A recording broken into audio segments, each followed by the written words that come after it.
Ազատ լուրերը շարունակում է աշխատանքը, ես Արա Աբրահամյանն եմ, բարև ձեզ։ Փաշինյանն ընդունել է Միացյալ Նահանգների սենատոր Սթիվ Դենզիի գլխավորած պատվիրակությանը, նա ողջունել է սենատոր Դենզիի այցը Հայաստան, կարևորելով Հայաստան-ԱՄՆ բարեկամական հարաբերությունների եւ գործընկերության ամրապնդումը, ինչպես երկկողմ, այնպես էլ միջազգային հարթակներում։ Հանդիպման ընթացքում քննարկվել են Հայաստան-ԱՄՆ հարաբերությունների զարգացման հեռանկարները, ժողովրդավարական ինստիտուտների շարունակական ամրապնդման, տնտեսական գործակցության ընդլայնման, նաեւ տարածաշրջանային անվտանգության հարցեր։ Սենատոր Դենզը շնորհակալություն է հայտնել ընդունելության համար, վերահաստատելով ԱՄՆ պատրաստակամությունն ուղղված Հայաստանի ժողովրդավարության ամրապնդմանը եւ տարածաշրջանային կայունության ապահովմանը։ Սթիվ Դենզը այցելել է Գյումրու Սուրբ ամենափրկիչ եկեղեցի, այս մասին տեղեկացնում է Հայաստանում ԱՄՆ դեսպանությունը։ Նա իր հիասմունքը հայտնեց Հայաստանի համաշխարհային ճանաչում ունեցող մշակութային ժառանգության, հոգևոր եւ ճարտարապետական մնայուն արժեքների ու կոթողների վերաբերյալ, որոնց վառ օրինակներից է Գյումրիում գտնվող այս գեղեցիկ պատմական կառույցը, ասված է դեսպանության հաղորդագրությունում։ Արտաքին գործերի նախարարի տեղակալ Վահան Կոստանյանն էլ հանդիպել է Ֆրանսիայի Սենատի Ֆրանսիա-Հայաստան բարեկամական խմբի նախագահ Ժիլբեր Լյուկ Դվինազի հետ։ Նախարարի տեղակալը նշել է, որ Հայաստանը բարձր է գնահատում Սենատի հետևողական աջակցությունը մեր երկրին, ընդգծելով Դվինազի կարևոր ավանդը Հայաստան-Ֆրանսիա բարեկամական հարաբերությունների ամրապնդման գործում։ Հանդիպման ընթացքում անդրադարձ է կատարվել երկու երկրների միջև բարձր մակարդակի քաղաքական երկխոսությանը եւ Հայաստան-Ֆրանսիա բազմավոլորտ գործակցությանը։ Զրուցակիցները քննարկել են նաեւ Հայաստան-ԵՄ գործընկերության հետագա խորացման հնարավորությունները։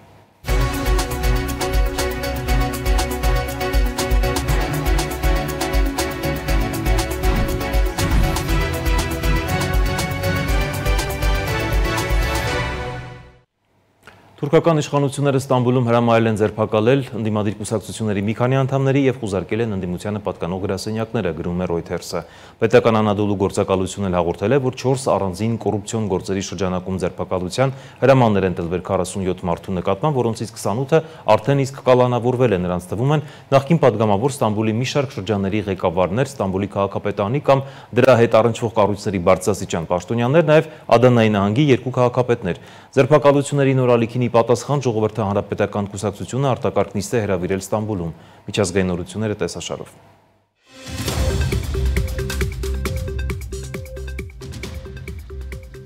Մոսկվան ակնկալում է, որ Ստամբուլում բանակցությունների երկրորդ փուլում կքննարկվեն Ռուսաստանի եւ Ուկրաինայի հուշագրերի նախագծերը, հայտարարել է Ռուսաստանի Դաշնության նախագահի մամուլի քարտուղար Դմիտրի Պեսկովը։ Նա նաեւ մանրամասնել է, որ ուկրաինական կարգավորման վերաբերյալ ռուսական հուշագրի նախագծի մանրամասները չեն հրապարակվի։ Ռուսաստանի պատվիրակությունը մեկնելու է Ստամբուլ եւ պատրաստ կլինի երկուշաբթի առավոտյան Կիևի ներկայացուցիչների հետ բանակցությունների երկրորդ փուլին։ Պեսկովի խոսքով մշակվում է ժամանակավոր զինադադարի պայմանների ցանկը, որը ենթակա է համաձայնեցման։ Այդ ցանկում ներառվել են Սևծովի անվտանգության խնդիրները։ Կրեմլի մամուլի խոսնակը նշել է, որ Վլադիմիր Պուտինը աջակցում է Զելենսկու եւ Թրամփի հետ անձնական հանդիպման հնարավորությունը։ Նման շփումներն անհրաժեշտ են, բայց նախապատրաստություն են պահանջում։ Նրա խոսքով հանդիպումից առաջ արդյունքներին պետք է հասնել Մոսկվայի եւ Կիևի միջև ուղիղ բանակցություններում։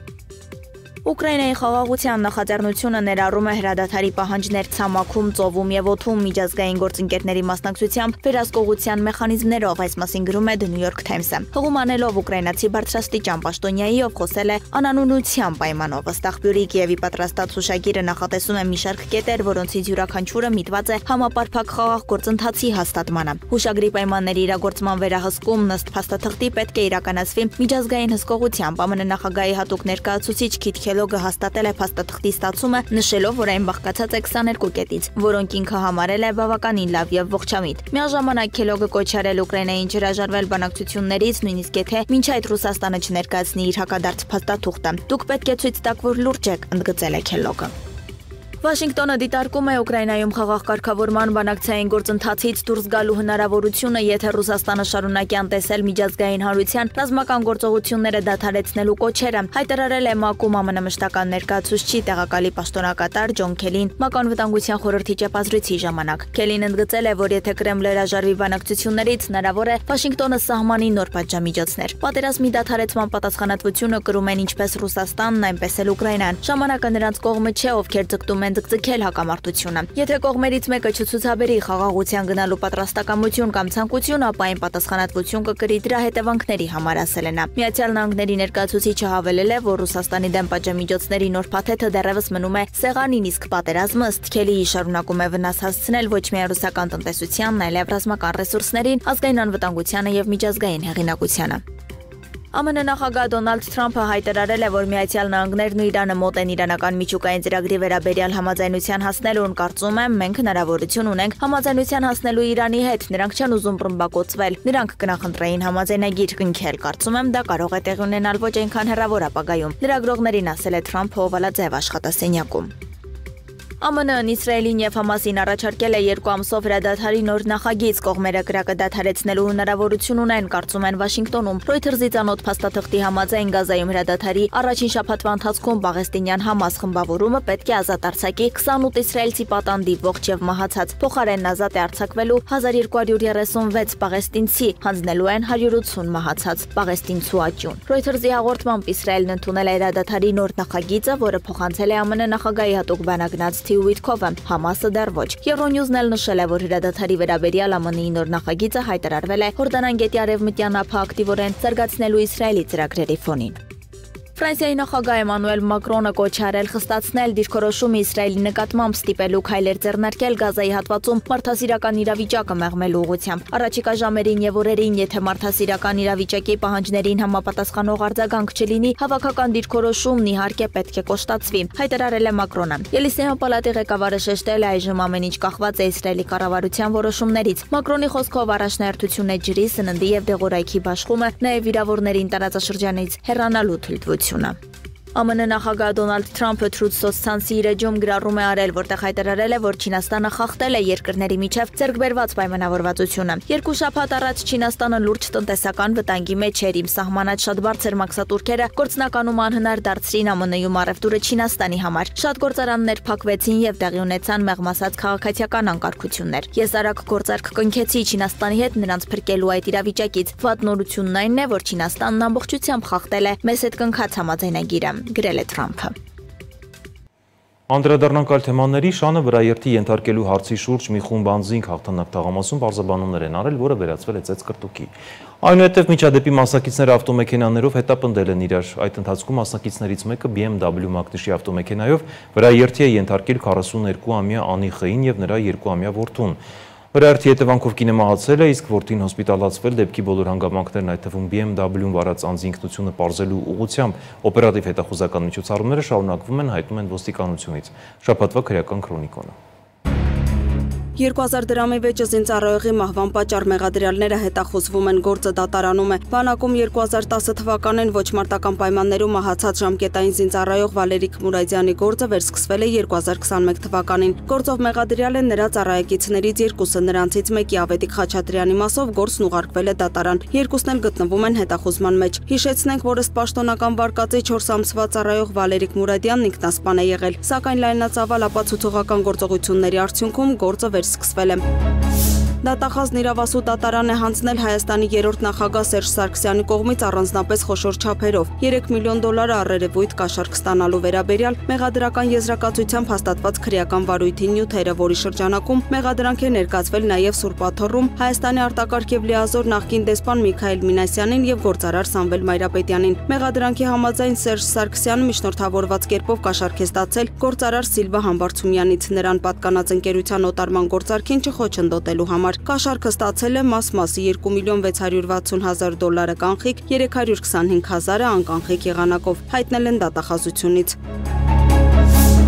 $10,000 կաշառք ստանալու մեջ մեղադրվող Հայաստանի դատական իշխանության ներկայացուցչի վերաբերյալ քրեական վարույթով նախաքննությունն ավարտվել է։ Պարզվել է, որ ԳԽ-ն պայմանավորվածություն է ձեռք բերել իր մտերիմ Երևանի ընդհանուր իրավասության քրեական դատարանի դատավորի հետ կաշառքի դիմաց վերջինիս վարույթում գտնվող քրեական գործով արհեստական հիմքերի ստեղծմամբ ԶՍ-ի վերաբերյալ դատաբժշկական փորձաքննություն նշանակելու եւ որոշումը սահմանված կարգով փորձագիտական հիմնարկ չուղարկելու եղանակով դատաքննությունն անհարկի ձգձգելու եւ արդյունքում հանցանքի կատարման վաղեմության ժամկետները լրանալու հիմքով մեղադրյալին քրեական պատասխանատվությունից ազատելու վերաբերյալ նախաքննության պարզվել է, որ դատավորը ԶՍ-ի օգտին ապօրինի գործողությունների եւ անգործության համար 2025 թվականի ապրիլի 9-ին ԳԽ-ի միջոցով նրանից պահանջել է $3,892,500 դրամին համարժեք $10,000 կաշառք։ ԶՍ-ն համաձայնվելով դատավորին կաշառք տալու առաջարկին ԳԽ-ին տվել է պահանջված կաշառքի գումարը, այն դատավորին փոխանցելու նպատակով։ Մեղադրյալների նկատմամբ որպես խափանման միջոց է կիրառվել կալանքը։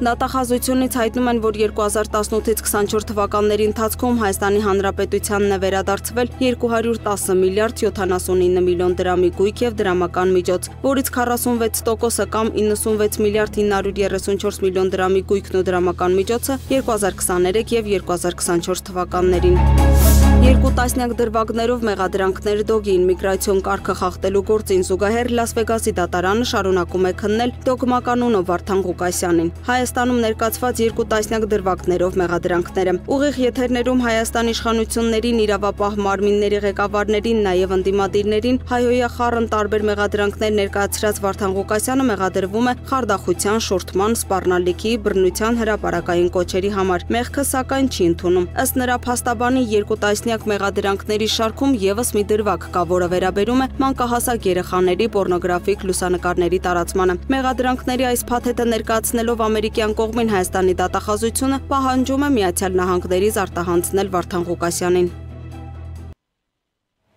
Հայաստանի բոլոր մարզերից հարյուրավոր մանկավարժներ, կրթության պատասխանատու մարմինների եւ միջազգային կազմակերպությունների ներկայացուցիչներ Երևանում քննարկում են հանրակրթության բարեփոխումների ընթացքն ու նորարարական մեթոդների ներդրման հնարավորությունները։ Մեկնարկել է ուսուցչական երրորդ համաժողովը, որը նպատակ ունի ձևավորելու միասնական տեսլական, հանուն կրթության զարգացման եւ ուժեղ պետության կերտման։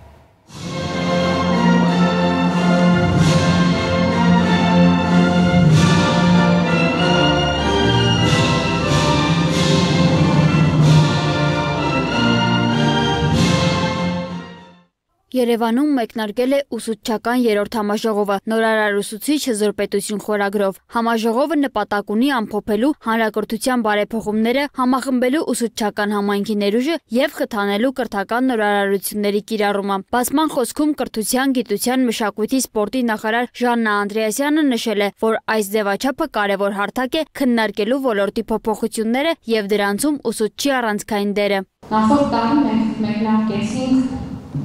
տարեկան ուսուցչական համաժողովները, որովհետև գտնում ենք, որ մեր ուսուցիչներից շատ բան ունենք լսելու եւ սովորելու։ Մեր դպրոցներից շատ բան ունենք լսելու եւ սովորելու։ Եվ ոչ միայն մենք, որպես նախարարություն, այլև ոլորտում գործող տարբեր կառույցները, տարբեր դպրոցները, տարբեր ուսուցիչները։ Եվ նման համաժողովները առաջին հերթին պետք է դառնան միմյանցից սովորելու, միմյանց հետ գաղափարներ կիսելու,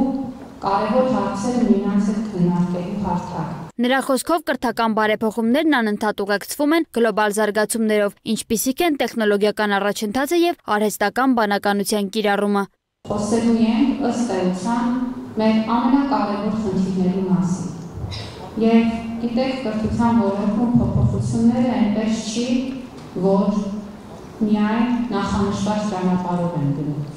Տեղի են ունենում բազմաթիվ հարակից փոփոխություններ, տեխնոլոգիական զարգացում,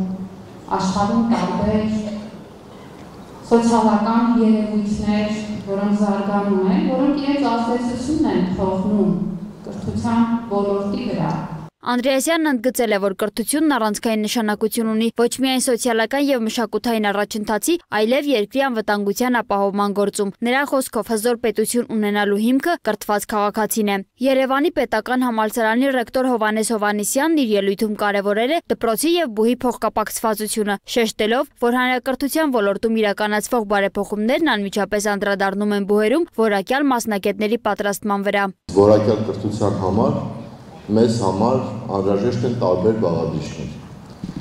Եվ ամենակարևորը քննական մտածողությամբ նոր երիտասարդ սերունդն է, որը գալիս է դպրոցից դեպի համալսարան։ Այս իմաստով դպրոցի բարեփոխումները, դպրոցում տեղի ունեցող փոփոխությունները, կրթական նոր չափորոշիչները էական կարևորություն ունեն համալսարանում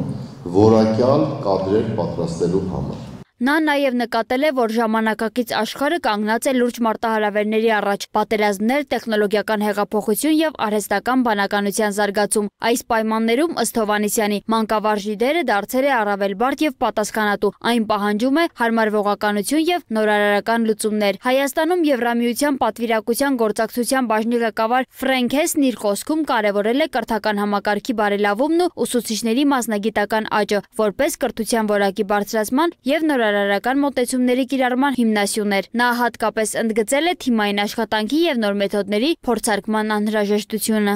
Մենք չափազանց ուրախ ենք նպաստել Հայաստանի կրթական համակարգի բարելավմանը եւ վստահ ենք, որ ուսուցիչների նորարար մոտեցումները կարող են հիմնական գործոն հանդիսանալ կրթության որակի բարձրացման համար։ Խորհուրդ եմ տալիս փորձել նոր մեթոդներ, աշխատել թիմով եւ անընդհատ զարգացնել ձեր գործը, հաշվի առնելով նոր տեխնոլոգիաները եւ աշխարհում տեղի ունեցող փոփոխությունները։ ՅՈՒՆԻՍԵՖ-ի ներկայացուցիչ Քրիստինե Վայգանդն էլ կարևորել է նախարարության հետ երկարաժամկետ եւ բազմակողմ գործակցությունը, նաեւ նշել, որ նման ծրագրերը նպաստում են կրթության որակի բարելավմանը եւ օգնում են ստեղծել առողջ կրթական միջավայր։ Մենք վստահ ենք, որ կրթության մեջ ներդրված ծրագրերը, որոնք ուղղված են աշակերտների լայն լսարանին, հատկապես նախադպրոցական եւ դպրոցական տարիքի երեխաներին, ունեն մեծ նշանակություն կրթության որակի բարելավման գործում։ Կանխարգելող ծրագրերը, ինչպես օրինակ մանկական գրքերի շարքերը, նպաստում են կրթության վաղ փուլերում երեխաների ճանաչողական եւ մշակութային զարգացմանը։ Համաժողովի ընթացքում տեղի ունեցավ նաև ուսուցիչների պարգևատրման արարողություն, որով բարձր գնահատվեց նրանց ներդրումը կրթական ոլորտի զարգացման եւ բարելավման գործում։ Համաժողովի խորագիրն էլ ըստ բանախոսների